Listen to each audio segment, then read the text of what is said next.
Hey guys and gals, Mr. Know-It-All here with a very urgent video for you. I'm going to save you a lot of pain and suffering.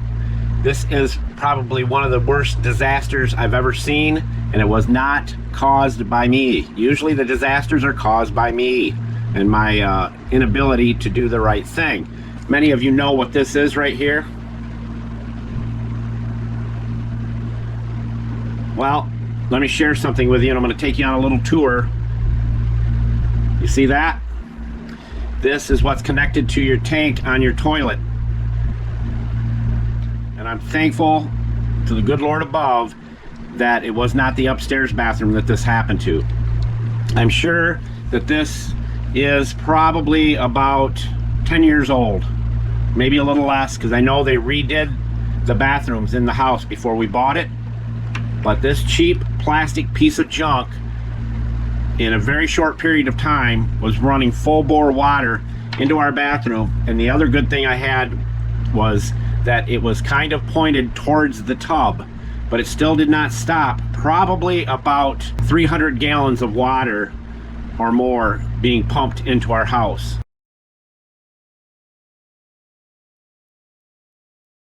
Our deductible to have somebody come in, which you know we wouldn't have been able to get anybody in there on a holiday weekend, was $2,500. So what I am telling you is, this may not happen to you today. It may not happen to you tomorrow, next month, next year, or 5 years from now. It will eventually happen. And here's why. Because when you tighten these onto your tank, you're pushing this seal right here up into the tank to seal it so it doesn't leak. And as you're doing that, you're tightening the nut on. It is pushing down on the seal. So this is clamped tight along with the water pressure, causing it to crack. And if you're not in the house, if you work a 9 to 5, which I do, but I do it from home, I just happen to be up in my office, and I came down and the bathroom was flooded, half our bedroom was flooded, the closet was flooded, the sink area was flooded, out into the next bedroom was flooded, and about a quarter of the way into the living room. It was horrible. I cannot get across to you enough to get rid of these on all of them. I cannot emphatically tell you any more than I'm going to tell you right now. Get rid of these things. They are junk. Go to these right here. Julio, tell everybody where all the tools are located. Buscar en el show más de la descripción del video para todas las herramientas. Thank you, Julio, Cesar, Chavez, Rodriguez, Jorge, Johnson, Thompson. This is metal. These do not do that. They are not cheap plastic junk.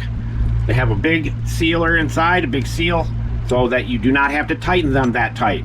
They will seat, and you can snug it up good, and it will not leak.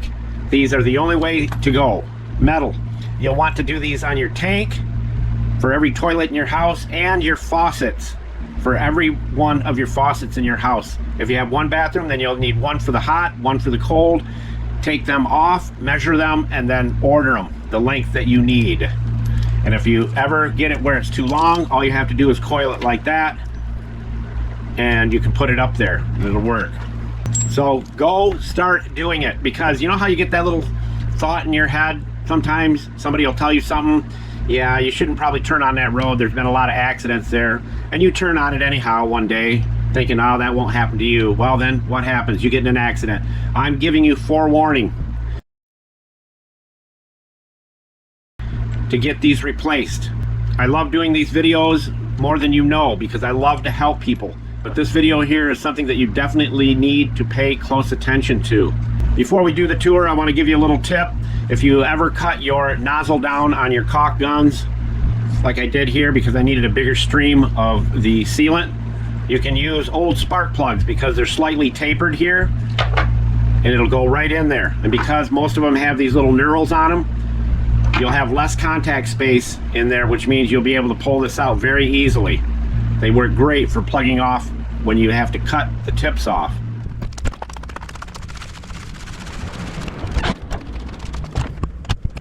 So what had happened was, that line right there, which I have to replace, I had an extra plastic one that I put on just to get me by till I got my metal ones, but that's coming off, and it's going on a new one. So luckily it was slightly pointed towards the tub here, and it was hitting this back tile, but it still didn't stop. When I walked in here, it was a blur. I was shocked. I wish I would have recorded it, but you don't ever think of that. So it has been a couple of day process getting everything completely dry from all that water. But folks, I cannot tell you enough, you need to get those hoses changed. Even those hoses all need to be changed to metal. All right, so we changed this one out. I had the plastic one on there. This thing, and it is a little heavier duty than the white one, but I had this extra and I put it on there. It got me by for a couple of days, as I mentioned earlier. So what you do is you shut your valve off, flush the toilet, get all the water out of the tank. When you disconnect this, have a little coffee can right there so that you can drain what's in this pipe into it, and what drips out of the tank, the leftovers. Take a 5/8 wrench, bada bing, bada boom, loosen that up, take this off, put your new one on. I always like to snug this up just a little bit, and then I put this on, and I just did it finger tight. As tight as I could get it by my hand. No leaks, no drips, and I don't have to worry about that breaking right there again. It was a catastrophe, my friends. I can't tell you, but we forged forward, and as I said, we had a $2,500 deductible, and we would have never got anybody here in time, so we just buckled down like we always have our whole life and just got at it and started making it happen.